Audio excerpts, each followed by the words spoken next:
Today we're going to talk about Fabfilter's Pro-L2, the second version of the Pro-L, and it recently came out, and I'm always excited about major updates from them because they always add really good stuff. They always tighten everything up, maybe that in listening to the users of maybe things they'd like to see or changes. So it's always exciting because, first off, I've always loved the quality of their stuff. I've always loved their interfacing and ease of use of everything. So this would be no different for me. And we'll just start off by talking a little bit about what they've added and improved upon in this version. And we'll start here in the advanced section. They have 8 styles of limiting now. Before it was 4, and they've added, they've redone all of them and rewrote the code for them, and then added 4 new versions. They've also added true peak limiting, which is awesome. Oversampling's been completely redone. It's linear phase all the way up to 32 times oversampling, which is crazy. When we get over here and click on the output information, they've added the option for if you need to do some DC offset, external sidechain triggering for stem mastering, a 1-to-1 ratio, which will basically just keep everything at unity gain, even if you're pushing the input up on the limiter, so you can really judge by bringing it in and out to see what it's actually doing to the signal and if you like what it's doing.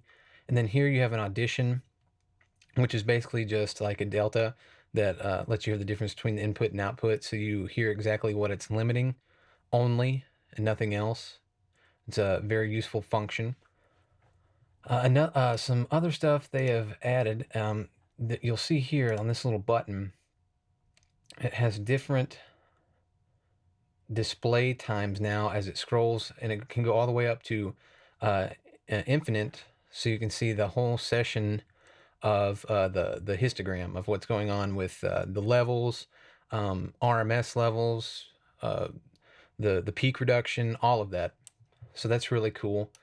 And then here we have multiple options, including the K system, different levels here that you can adjust to what you're wanting to see.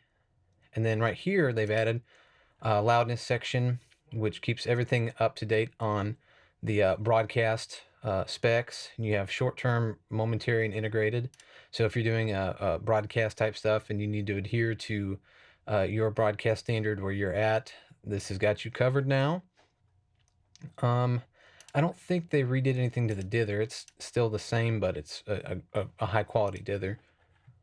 Let's close that. Bring this back up. And we'll play a track here. And it's all acoustic because if you really want to know what a limiter is doing, push a limiter heavy on an all acoustic type track, and you will definitely hear what's going on. And I've added a lot of gain to this so you can hear that it can really be pushed hard and still stay very transparent. I found a setting that works for me, and it sounds great. Modern, bus, and safe have the cleanest sound to my ear with the least amount of distortion. These other ones could add some nice color if you're looking to add a little something to a particular mix. So just play around with it and see what works for you. But we'll go ahead and listen now to a little bit, and I'll do the delta and the 1-to-1 so you can kind of hear what those do.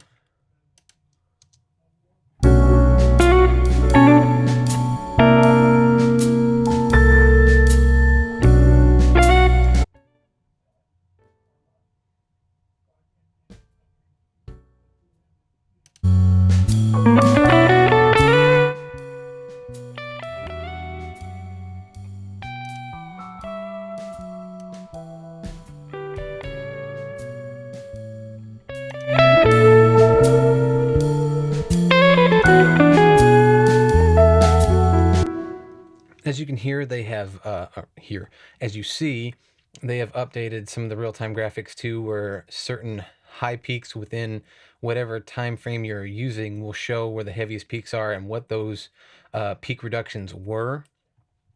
Uh, you can see the trace line that's showing you what the average level is going to be RMS.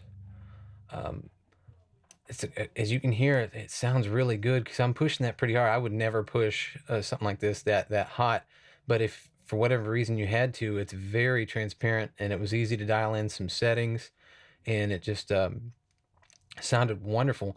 And I have it set on the 32 times over sampling. As you can see here, I mean it's taken a pretty good lick on the CPU, but to be honest, for 32 time over sampling, it's doing a lot better than I thought it was going to do. So I think that they've definitely reworked the algorithm to where it's much more DSP friendly, because you can reduce it. We'll do it 2 times over sampling, and we'll play a little bit of it again and see what it hits.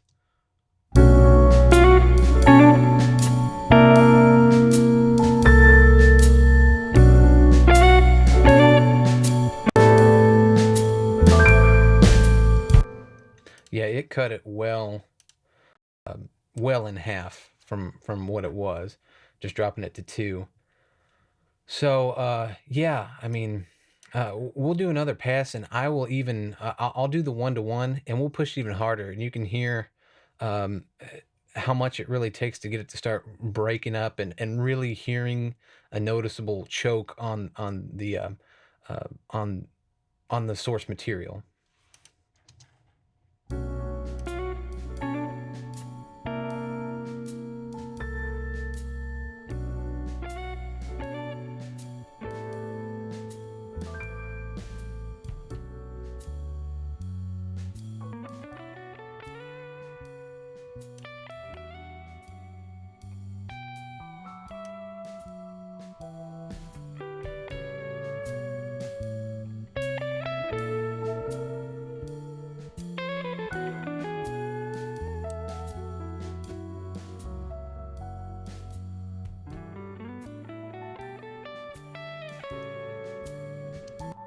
As you can hear, it takes quite a bit, and even at that, I mean, it's for what you're pushing through it.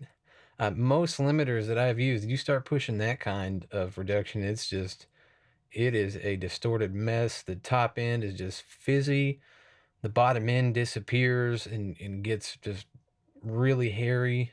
It's they've done a pretty outstanding job with this, and I'm excited to get to use this in some mastering sessions, and really see what it can do. Because if it can handle and treat acoustic music the way it's treating it, with me just playing with minimal settings fairly quick, it's pretty impressive. So if you guys love Fabfilter stuff and you haven't tried this, I say give it a try if you've been looking for a good limiter that's a good all-arounder that has a lot of flexibility. I mean, you have just about endless possibilities with this limiter.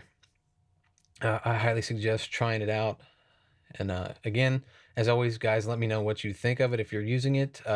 If you download the demo and try it out, come back, let me know what you think of it. And until next time, guys, keep it grooving.